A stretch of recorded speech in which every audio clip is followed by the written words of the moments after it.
Comment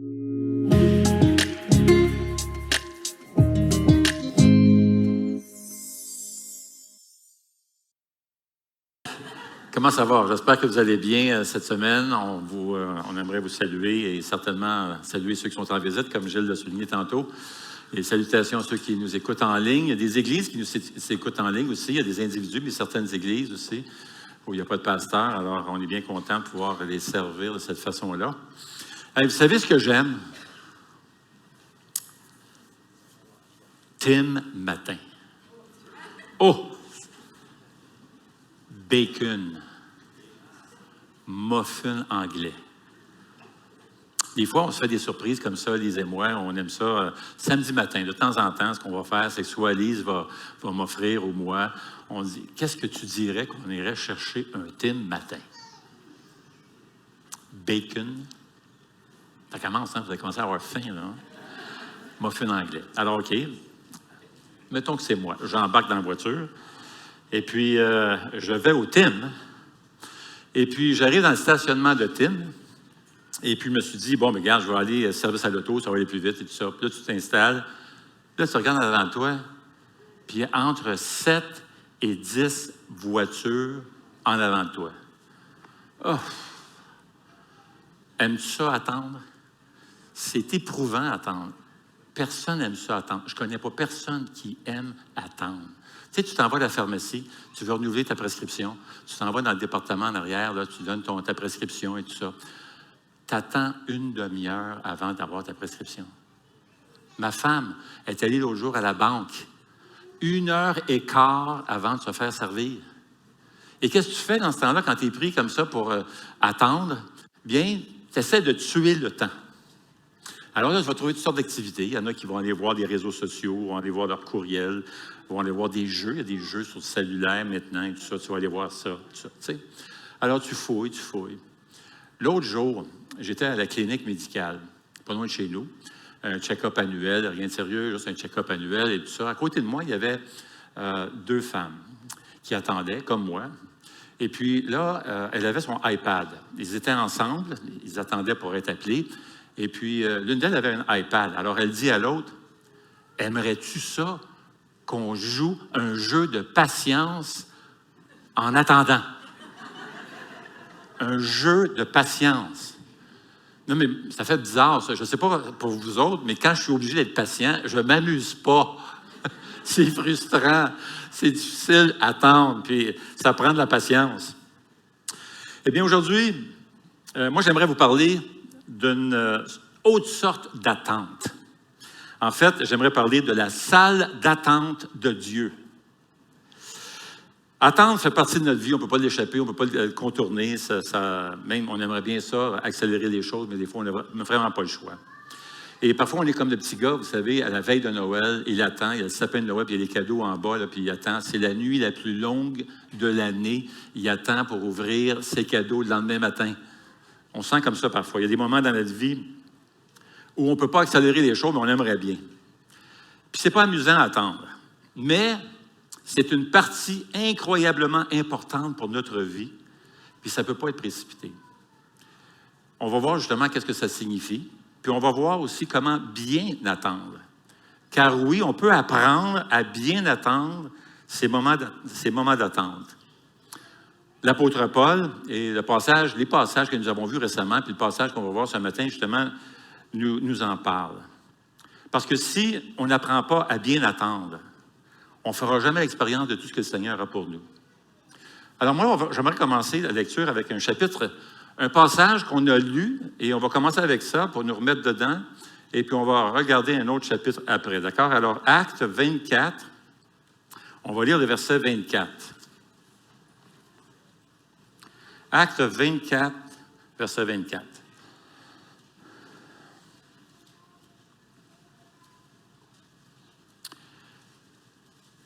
Quelques jours plus tard, alors Paul était sous la garde romaine. Il y a des Juifs qui voulaient le tuer et tout ça. Alors il est à la garde romaine, il est arrêté.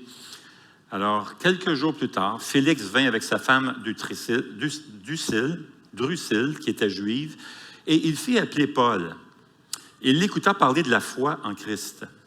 Mais lorsque Paul discuta de la justice, de la maîtrise de soi et du jugement à venir, Félix fut effrayé et lui dit, « Retire-toi pour le moment.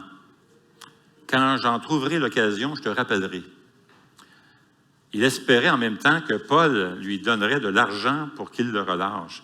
C'est pourquoi il le faisait venir assez souvent pour s'entretenir avec lui.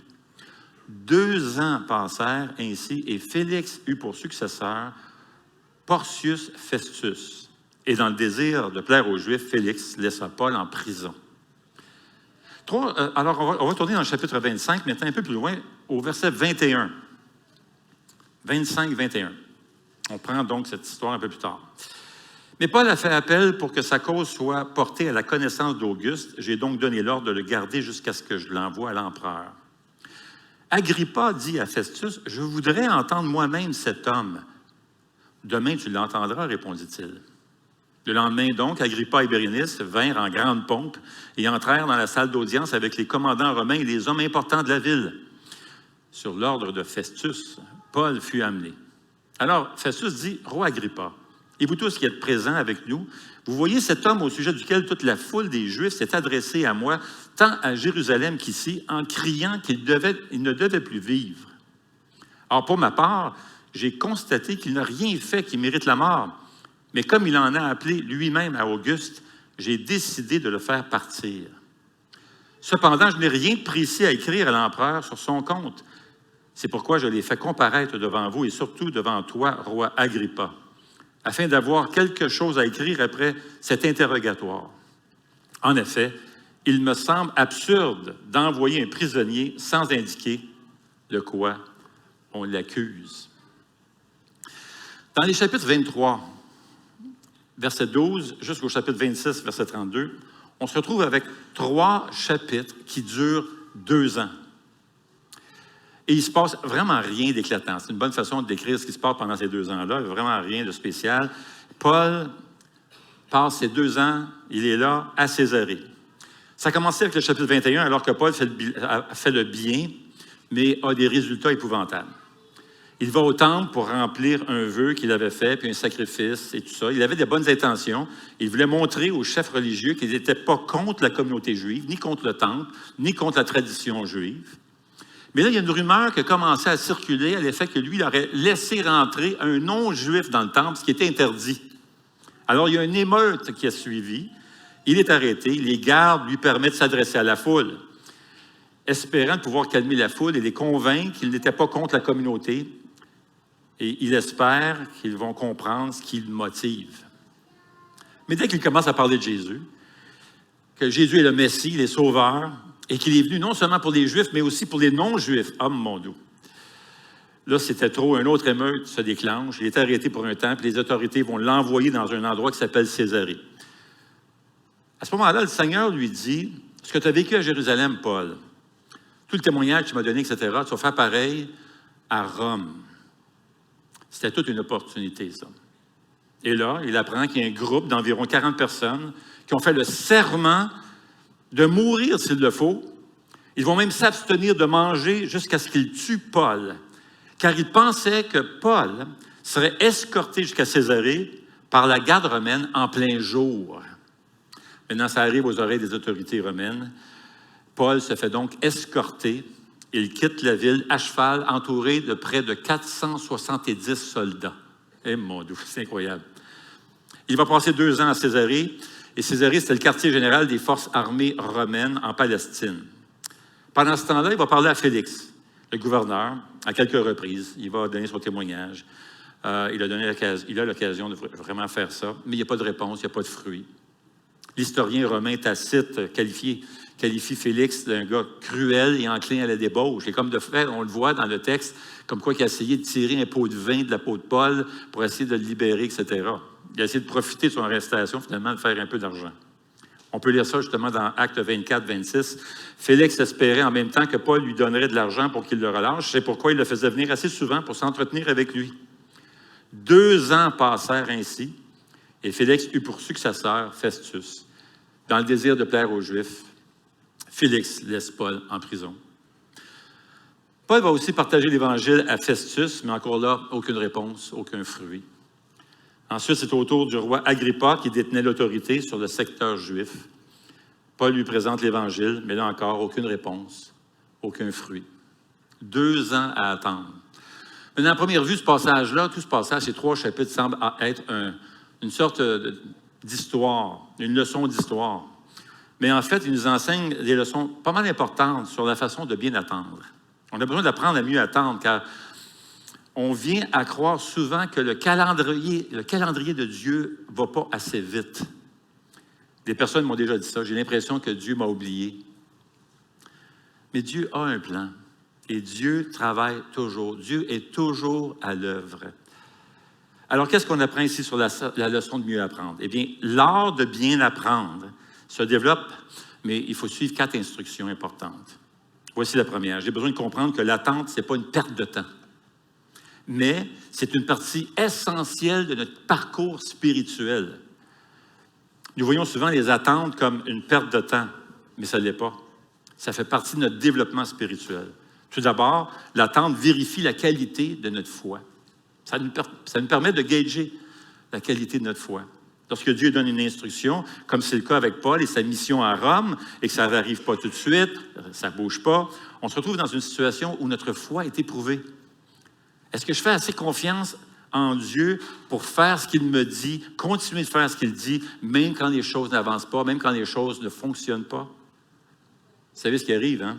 Même si Jésus est notre sauveur et que la Bible est la parole de Dieu, quand les choses n'avancent pas, lorsqu'on se retrouve dans la salle d'attente de Dieu trop longtemps, on est tenté de mettre tranquillement de côté la parole de Dieu et Dieu.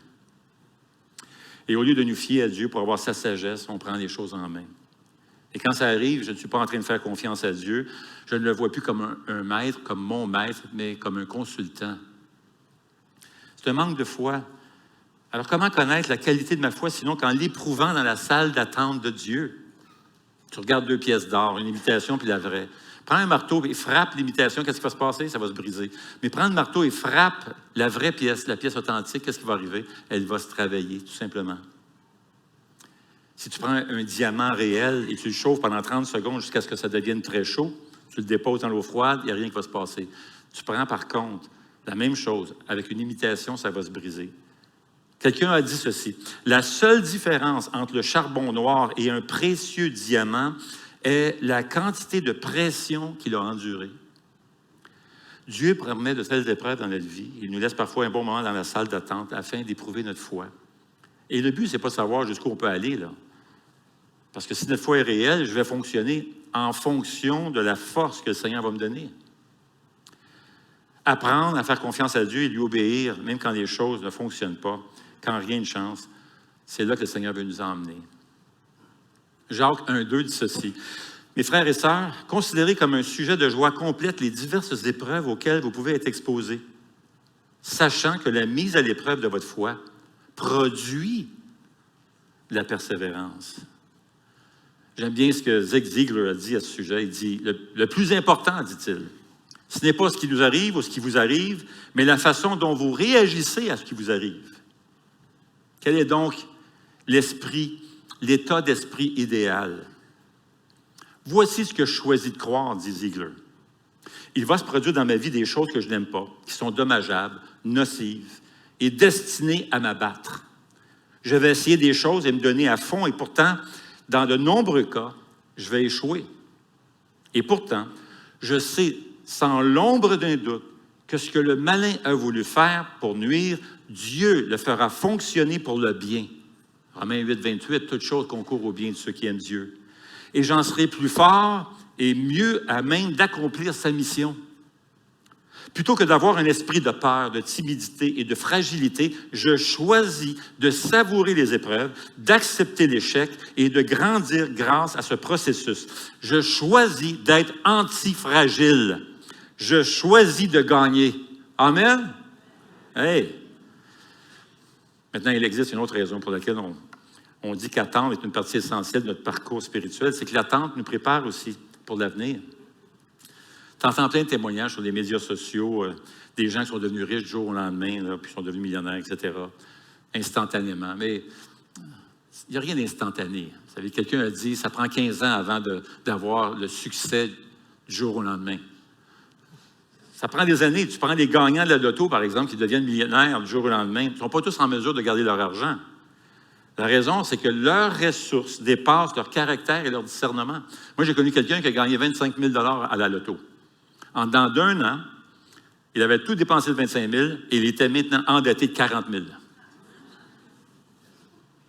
Le caractère, ça prend du temps à se former, à se travailler. C'est pas pour rien que l'apôtre Paul dit que l'un des critères pour être un pasteur ou pour être un ancien, c'est qu'il ne soit pas un nouveau converti. C'est parce que Paul sait bien que ça prend des années à former le caractère d'un homme de Dieu et d'une femme de Dieu. Maintenant, on ne deviendra jamais parfait avant que Jésus revienne, mais on veut grandir, on veut travailler ce caractère afin qu'il devienne de plus en plus à la stature parfaite de Jésus-Christ. Ça prend des années, ça. C'est la même chose avec le milieu de travail. Tu vas avoir une promotion. Mais des fois, tu n'es pas prête à avoir cette promotion-là tout de suite. On a besoin d'un peu plus de temps. Et ce qui est encourageant, c'est de savoir que Dieu est toujours à l'œuvre. Il travaille toujours dans l'ombre. J'aime cette phrase de John Piper que j'ai déjà dit, j'aime tellement. Dieu fait toujours 10 000 choses dans votre vie et vous êtes peut-être conscient de 3 d'entre elles. Dieu est toujours à l'œuvre dans l'ombre. L'apôtre Pierre parle aux anciens dans l'Église et après ça, il aborde les jeunes gens. Et voici ce qu'il leur dit dans 1 Pierre 5, 6. Il dit « Humiliez-vous donc sous la puissante main de Dieu afin qu'il vous élève au moment voulu. » Maintenant, il se trouve deux mots importants ici à retenir dans ce passage. « Afin qu'il vous élève. » Ce n'est pas nous qui nous élevons, c'est le Seigneur. Et ça suit le verset qui est précédent, où il est dit au verset 5, « Revêtez-vous d'humilité, car Dieu s'oppose aux orgueilleux, mais il fait grâce aux humbles. » Puisque Dieu résiste aux orgueilleux et qu'il déverse sa grâce sur les humbles, il est donc sage pour les croyants de s'humilier. S'humilier, c'est quoi? C'est-à-dire, c'est de reconnaître notre besoin de Dieu et nous serons élevés, c'est-à-dire nous ferons l'expérience de la grâce de Dieu, car Dieu accorde sa faveur à ceux qui reconnaissent leurs besoins de lui. L'humilité, dans le contexte d'un Pierre, où les chrétiens souffraient de persécution, ce sont les gens, les destinataires premiers de la lettre d'un Pierre. Ils souffraient à cause de leur foi en Jésus-Christ. Ils étaient persécutés. Ça signifie pour eux qu'ils doivent vivre leur souffrance, sachant que Dieu est souverain, au lieu de résister, de s'opposer à sa volonté pendant leur souffrance et courir le risque d'abandonner la foi. Pourquoi? Parce que Dieu se sert de la souffrance pour nous faire grandir et parce que notre vie est sous la puissante main de Dieu. Verset 6, « Humiliez-vous donc sous la puissante main de Dieu. » Lorsque Pierre dit qu'ils doivent s'humilier sous la main puissante de Dieu, il utilise une expression qui est associée à la délivrance d'Israël de l'Égypte. Deutéronome 4, 34, voici ce que nous lisons. « Y a-t-il déjà eu un Dieu qui cherche à venir apprendre une nation du milieu d'une autre nation? » Par des épreuves, des signes, des miracles et des combats avec puissance et force et avec des actes terrifiants. C'est pourtant exactement ce que l'Éternel, votre Dieu, a agi pour vous en Égypte, sous vos yeux. De même que le Seigneur a délivré son peuple d'Égypte avec puissance et force, de même, il peut défendre son Église. Il a tout sous son contrôle. Rappelle-toi donc que tu es sous la puissante main de Dieu. Tu passes par des moments difficiles? Rappelle-toi, tu es sous la puissante main de Dieu. Cette même main, puissante et forte, qui a renversé la plus grande puissance militaire mondiale de l'époque, l'Égypte. Tu es sous cette puissante main. Les croyants s'humilient devant un Dieu puissant. Il est le Tout-Puissant. Et ceux qui s'humilient devant le Seigneur seront élevés.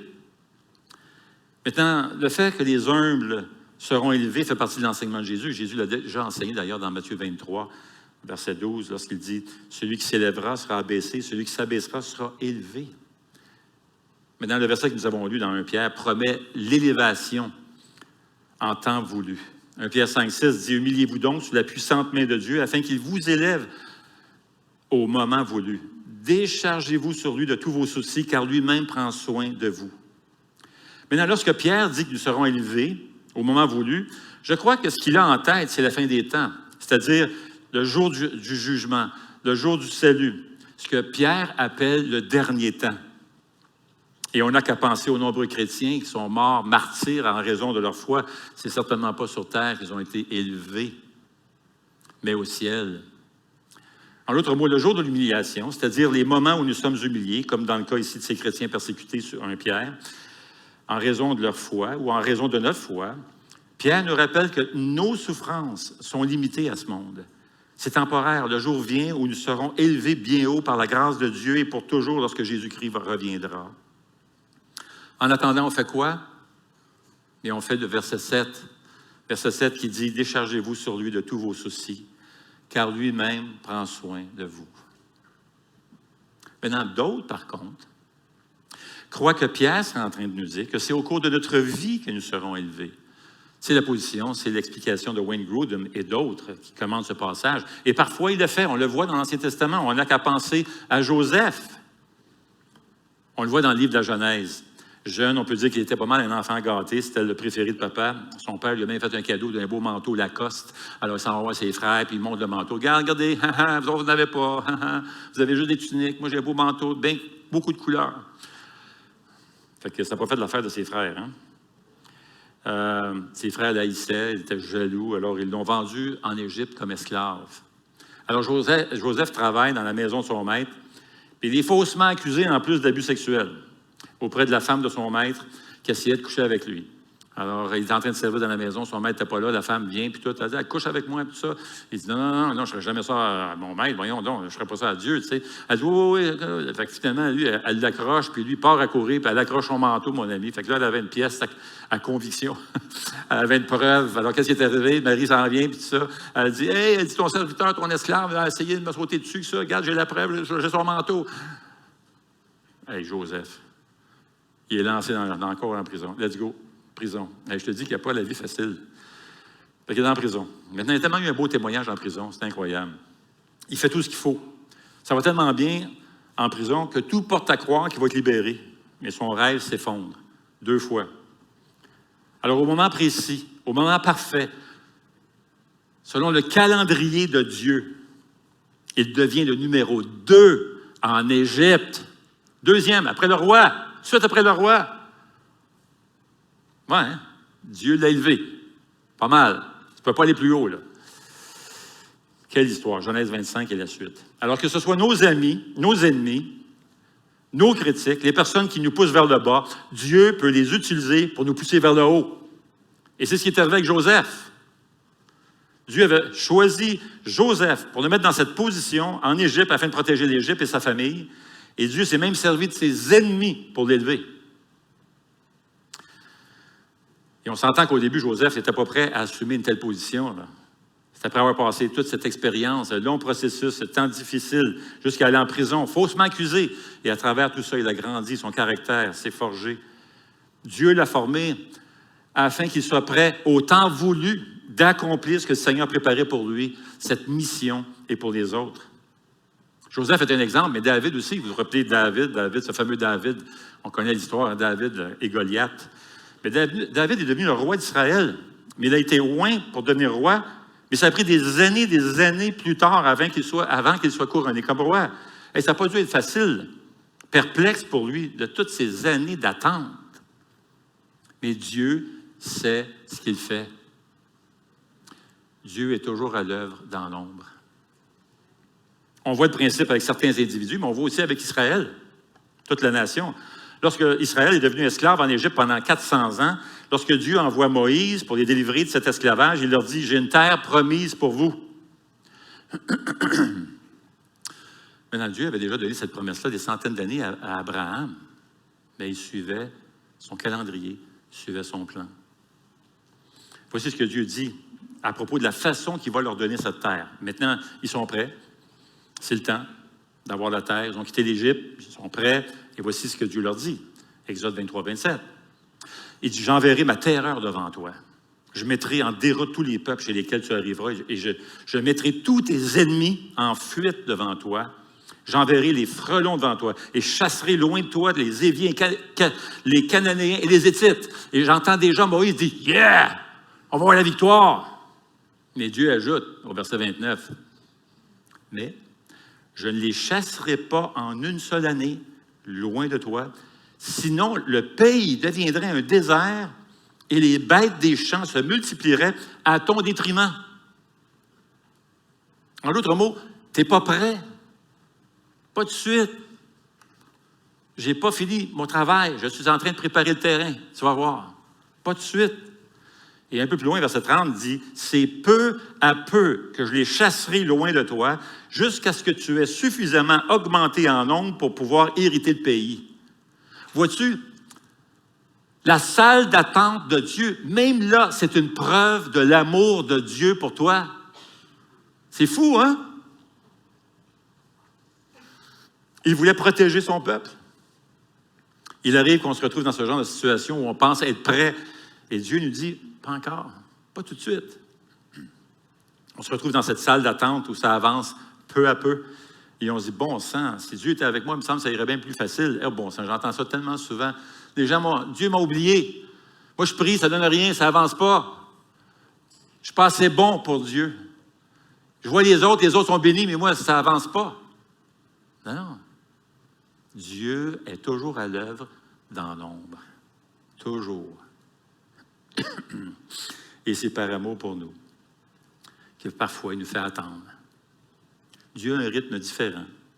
Il est en train de nous préparer. Voyez-vous, la salle d'attente de Dieu, c'est jamais une perte de temps. C'est une partie essentielle, vitale même pour notre parcours. L'attente éprouve notre foi, nous fait grandir, elle nous prépare pour l'avenir. Maintenant, voici une autre instruction à suivre dans l'art de bien attendre qu'on a besoin de connaître. On a besoin de se rappeler que la volonté de Dieu contient toujours deux parties, le quoi et le quand. D'accord? Paul était passionné, il se levait, il partageait l'Évangile encore et je suis sûr qu'à chaque fois, il devait prier avant de partager son message, rempli de l'Esprit. Mais il s'attendait à voir des fruits, puis pourtant, pas de fruits, pas de résultats, ça ne bouge pas dans cette période-là. Mais Dieu a son plan. Et ce plan comprend un quoi, c'est-à-dire c'est le plan, c'est la mission, c'est sa volonté, mais aussi un quand. Et chaque fois qu'on précipite le quand, on rate le quoi. D'accord? À chaque fois qu'on précipite le quand, on rate le quoi. On a tendance à surestimer ce qu'on pense pouvoir faire en peu de temps, alors que Dieu travaille parfois à moyen terme et à long terme, pas toujours à court terme. Lorsque j'avais l'impression qu'il fallait que je fasse une chose tout de suite, ça pressait, j'ai été surpris de voir tout ce que le Seigneur a fait plus tard, beaucoup plus efficace, bien mieux que moi, avec le temps. Regardez Israël et leur voyage de l'Égypte à la terre promise. Écoutez, Dieu délivre Israël de l'Égypte, puis il leur dit, je vous emmène à la terre promise. Hey, c'est un voyage de 11 jours, là. On s'entend, c'est pas long, là. 11 jours. Ça va aller vite. Tout le monde quitte l'Égypte, c'est un voyage simple. 11 jours, fini, on est arrivé à la terre promise. Ça, c'est le quoi du plan de Dieu. On s'en va à la terre promise, je vous emmène à la terre promise. Pour Israël, de quand? C'était 11 jours. Maintenant, on peut lire que le peuple d'Israël voyageait dans le désert et avançait lorsque le nuage bougeait. Ça, c'était une façon pour Dieu de montrer à son peuple, voici, vous suivez le nuage, ça vous donne la direction. Ça, c'est le GPS de Dieu. C'est le Google Map de Dieu pour montrer aux Juifs qui sont dans le désert, suivez le nuage. Je vous dirige vers la terre promise. Maintenant, le nuage arrêtait parfois, et c'est la façon de Dieu pour dire « arrêtez, attendez ». Et on peut lire dans Nombre 9, 17, « Quand la nuée s'élevait au-dessus de la tente, les Israélites partaient. Ils campaient à l'endroit où s'arrêtait la nuée. Ils arrêtaient là, puis ils attendaient. Les Israélites partaient sur l'ordre de l'Éternel et ils campaient sur l'ordre de l'Éternel. Ils campaient, c'est-à-dire ils arrêtaient, puis ils restaient là, ils attendaient. Ils campaient aussi longtemps que la nuée restait sur le tabernacle. Quand la nuée restait longtemps sur le tabernacle, les Israélites obéissaient au commandement de l'Éternel. Ils ne partaient pas, ils ne bougeaient pas, ils attendaient. Qu'elle s'arrête sur le tabernacle 2 jours, 1 mois et même 1 an. Les Israélites restaient là à attendre, à camper, ne partaient pas. Quand ils s'élevaient, ils partaient. C'est sur l'ordre de l'Éternel qu'ils campaient et partaient. Maintenant, on pourrait se demander, mais pourquoi, Seigneur? Pourquoi le nuage ne bouge pas? Hey, ça fait 1 an qu'on est ici dans le désert, là. Tu sais, comme, j'aime pas ma voisine là, qui est de la tente à côté, puis j'aime pas mon voisin à côté. C'est comme, je suis tanné, là. On est seulement à quelques jours de la terre promise. Tu pourrais régler ça pas mal vite, Seigneur. Pourquoi tu le fais attendre? Et Dieu dit, j'ai un quand, pas juste un quoi. C'est comme ça parfois avec nous. Dieu a un quoi, il a un plan pour notre vie. Mais il a aussi un quand. C'est lui qui sait quand accomplir son plan dans notre vie. C'est la raison pour laquelle on ne devrait jamais faire la mauvaise chose pour avoir la bonne chose.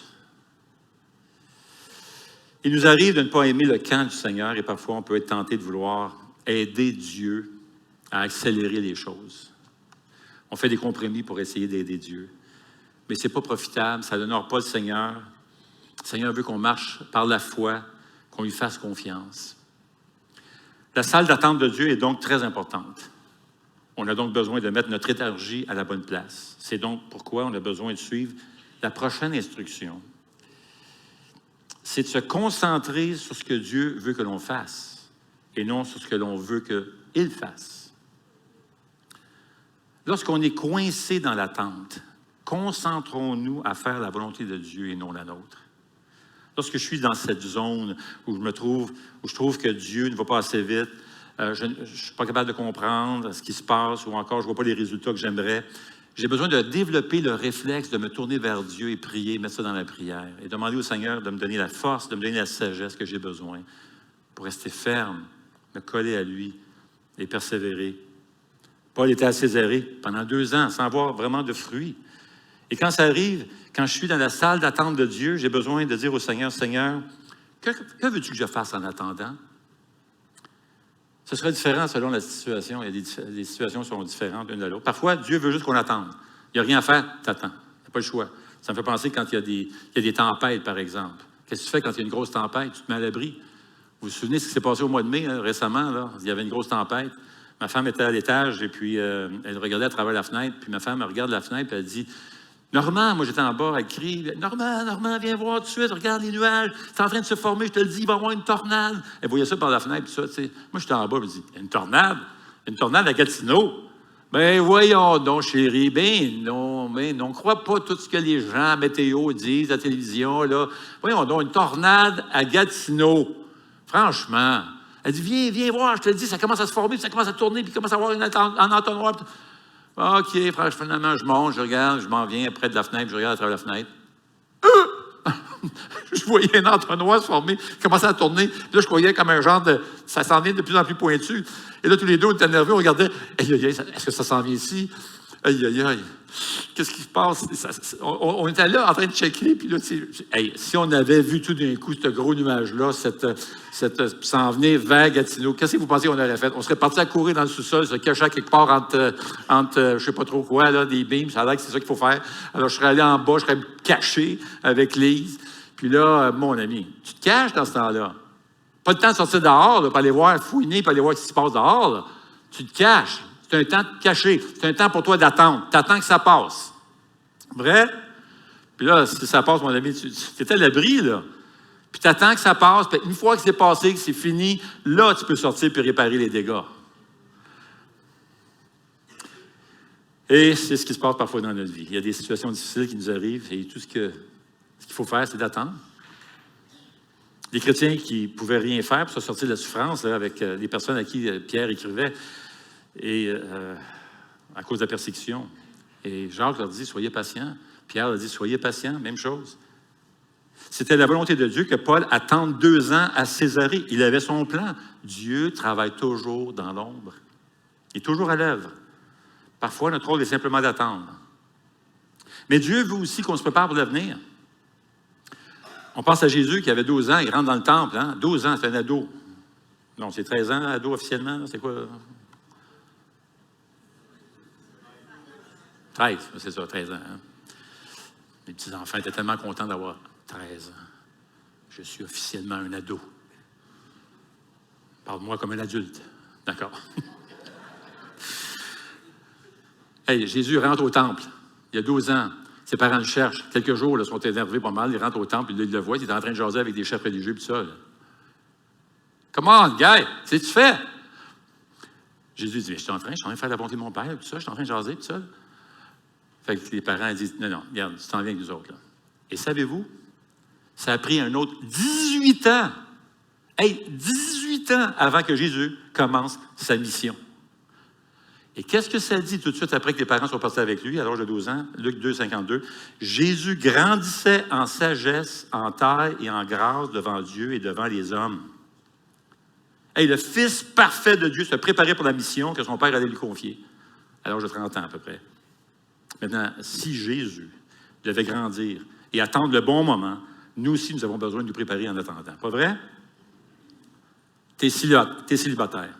Tu attends de trouver ton partenaire. Bien, quoi faire en attendant?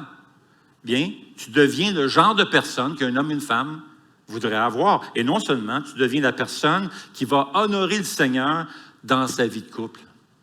Tu te prépares à être bon à marier, à être mariable. Un homme ou une femme de Dieu. Parfois, attendre nous donne une bonne occasion de nous préparer pour l'avenir. Mais parfois, Dieu a le même agenda que nous, mais son cadran, son calendrier sont différents. Hey, il s'est écoulé 400 ans entre le dernier prophète et Jésus-Christ. Dieu a dit à Abraham qu'il aurait un fils et plusieurs enfants, puis même de là, il va avoir une grande nation. Mais savez-vous, ça a pris 25 ans avant d'avoir son fils.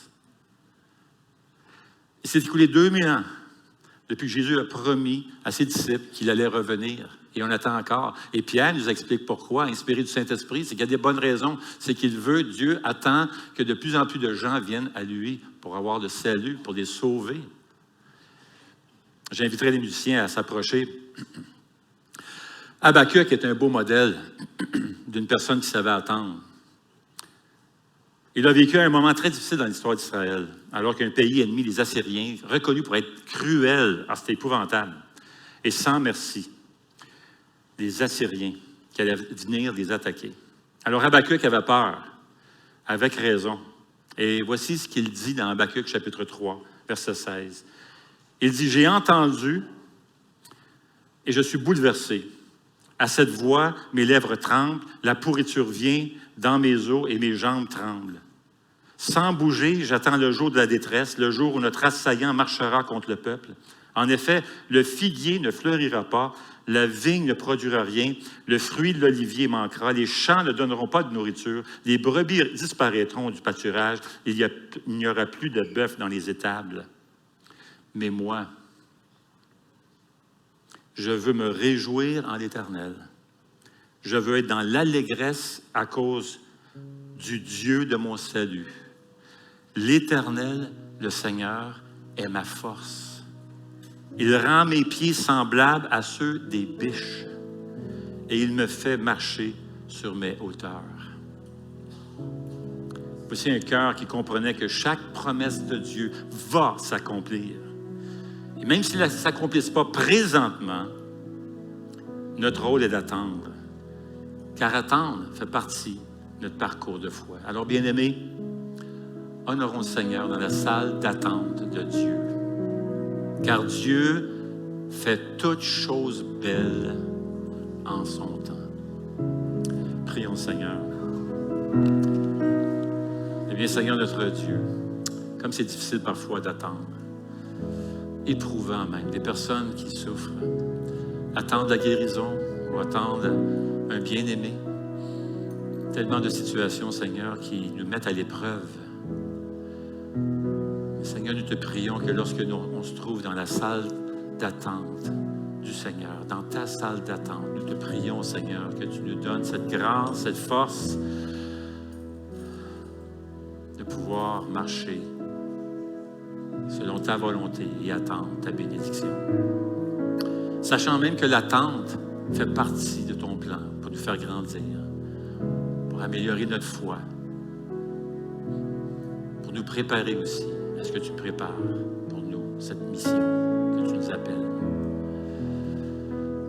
Et donne-nous de nous rappeler dans ces moments sombres de notre vie que notre vie est sous la main puissante de Dieu.